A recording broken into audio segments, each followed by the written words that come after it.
ভাই কিছু সময় আগের কথা, এই এসডি কার্ড যেটা মানুষের কাছে অনেক ইম্পর্টেন্ট ছিল, ইয়েস যেটার অনেক চাহিদা ছিল, কিন্তু আজকের দিনে আমার মনে হয় না যে আপনি কোথাও এটা খুঁজে পাবেন। বাজার থেকে প্রায় এটা নিখোঁজ হয়ে গেছে, কিন্তু এর কারণটা কি? ওই এসডি কার্ড গেল কোথায় এবং কেন গায়েব হয়ে গেল? সত্যি কি তার যুগ শেষ হয়ে গেল? চলুন তাহলে আজ সমস্ত কিছু জানবো এই ভিডিওটার মধ্যে। প্রথম কথা হচ্ছে যে এই এসডি কার্ড, যেটাকে অনেক মানুষ চিপও বলতো এবং অনেক মানুষ মেমোরি কার্ডও বলতো, কিন্তু এটা মার্কেট থেকে গায়েব কিভাবে হয়ে গেল? তাহলে শুনুন যে এই এসডি কার্ড যখন প্রথম বাজারে এসেছিল, সেই সময়ে এসডি কার্ড তিনটে কোম্পানি মিলে বানাতো। শুধু একটা কোম্পানি না, তিনটা আলাদা আলাদা কোম্পানি মিলে বানাতো। প্রথমটা ছিল সানডিস্ক এবং দ্বিতীয়টা ছিল প্যানাসোনিক এবং তৃতীয়টা ছিল তোশিবা। এই এসডি কার্ড যেটার ফুল ফর্ম ছিল সিকিউর ডিজিটাল, এর মানেটা হচ্ছে যে এই ছোট্ট একটা কার্ডের মধ্যে আপনি আপনার পার্সোনাল ডেটা সিকিউর করে রাখতে পারবেন।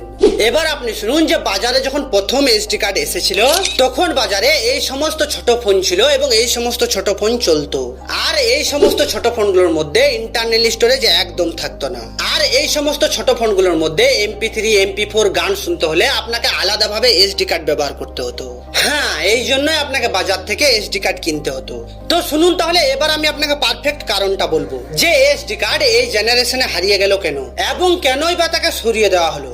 শুনুন, আজকের দিনে যে ফোনগুলো আসছে সেগুলোতে ইন্টারনাল স্টোরেজ তো আছে, তো কোম্পানি এই জেনারেশনের ফোনগুলোর মধ্যে ইন্টারনাল স্টোরেজ দেওয়ার পরেও একটা এসডি কার্ড ইউজ করার মতো তো জায়গা দিতে পারতো, কিন্তু কোম্পানি দিল না কেন? কেন কোম্পানি ফোনের জন্য শুধুমাত্র ইন্টারনাল স্টোরেজটাকেই চুজ করলো? কেন কোম্পানি এসডি কার্ডকে সম্পূর্ণ ফোনের জন্য গায়েব করে দিল? যদিও আমি সম্পূর্ণভাবে বাজার থেকে গায়েব হয়ে গেল সেটা বলবো না, কিন্তু আগের দিনের মতো আর পাওয়া যায় না, এর ডিমান্ড অনেক কম হয়ে গেছে।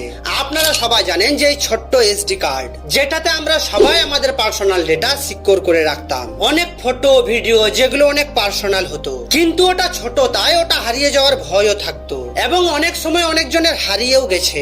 আর প্রবলেমের কথা বললে শুধু এটাই না, ওটা অনেক সময় নষ্ট হয়ে যেত। হ্যাঁ, খুব তাড়াতাড়ি সময়ের মধ্যে ওটা নষ্ট হয়ে যেত। এই কারণে মানুষের সমস্ত কালেক্ট করা পার্সোনাল ডেটা এক নিমেষেই শেষ হয়ে যেত। আর এই কারণেই ফোন কোম্পানির কাছে অনেক কমপ্লেন আসতে শুরু হয়ে যায়। আর এটাই কারণ, দেখতে দেখতে ফোন কোম্পানিগুলো নিজেকে অ্যাডভান্স করে নিল যে কিপ্যাড ওয়ালা ফোন সেটা তো সময়ের সাথে বাজার থেকে গায়েব হয়ে গেল, কিন্তু তারপরেও যে স্মার্টফোন গুলো বাজারে এসেছিল, স্টার্টিং এ তো এসডি কার্ড স্লট ছিল এবং আপনি ব্যবহারও করতে পারতেন, কারণ সেগুলোতে ইন্টারনাল স্টোরেজ কিছুটা কম থাকতো।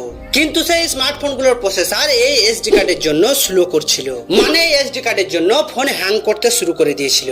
তাই আবার স্মার্টফোন ইউজাররা স্মার্টফোন কোম্পানির কাছে কমপ্লেন করতে শুরু করে দিল। কিন্তু এটা সত্যি ছিল এবং এটা রিয়েলিটি ছিল। কিছু মানুষ যখন ফোনে এসডি কার্ড ইউজ করত তখন তাদের ফোন হ্যাং করছিল এবং যখন এসডি কার্ড ফোন থেকে বের করে দিত তখন আবার সেই ফোন আগের মতো স্মুথ চলতো। তখন স্মার্টফোন ইউজাররা এটা সম্পূর্ণভাবে বুঝে গেল যে এসডি কার্ড লাগালেই ফোন হ্যাং করছে। এই কারণে স্মার্টফোন কোম্পানি ইউজারদের কমপ্লেন শুনে সম্পূর্ণভাবে মানে ফাইনালি স্মার্টফোন থেকে এসডি কার্ড রিমুভ করে দিল আর আপকামিং স্মার্টফোন গুলোর মধ্যে ইন্টারনাল স্টোরেজ লাগিয়ে দিতে শুরু করলো। আর আপনি খুব ভালোভাবে জানেন যে কোনো স্মার্টফোন কোম্পানি এসডি কার্ডও বানায় না, ইন্টারনাল স্টোরেজও বানায় না, শুধুমাত্র স্যামসাংই এমন একটা কোম্পানি যারা এসডি কার্ড বানায়।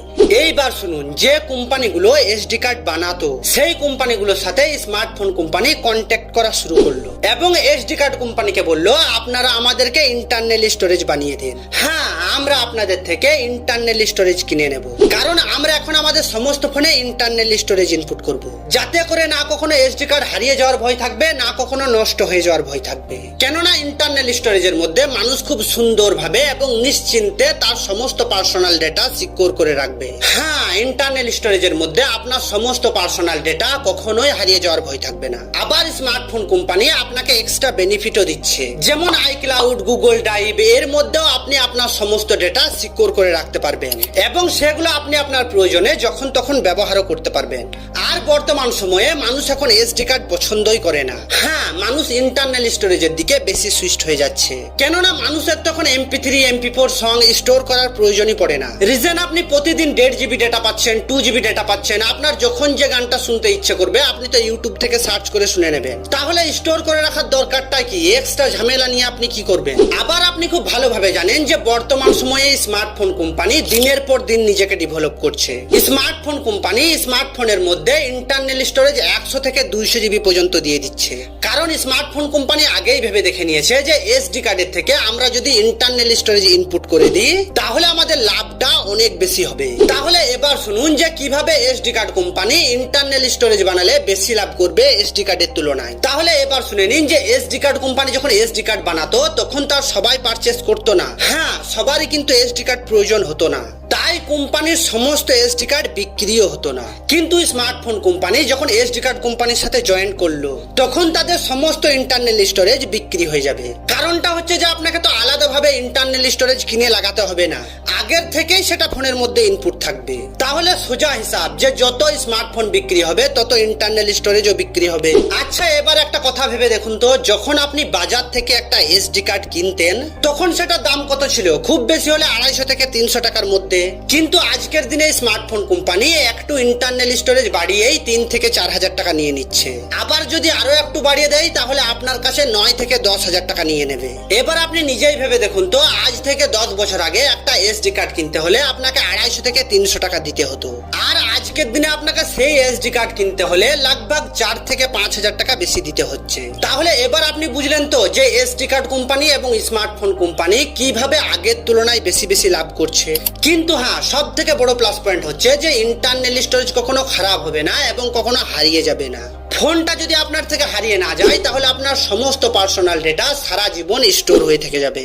তাহলে আমি আশা করি যে এবার আপনি পুরো বিষয়টা খুব পরিষ্কার ভাবে বুঝতে পেরেছেন। তো চলুন আজ এইটুকুই, দেখা হচ্ছে পরের ভিডিওতে। আর আপনি যদি প্রথমবার এসেছেন তো প্লিজ একটা সাবস্ক্রাইব করে যান, কারণ আপনার সাহায্যটা আমার অনেক দরকার।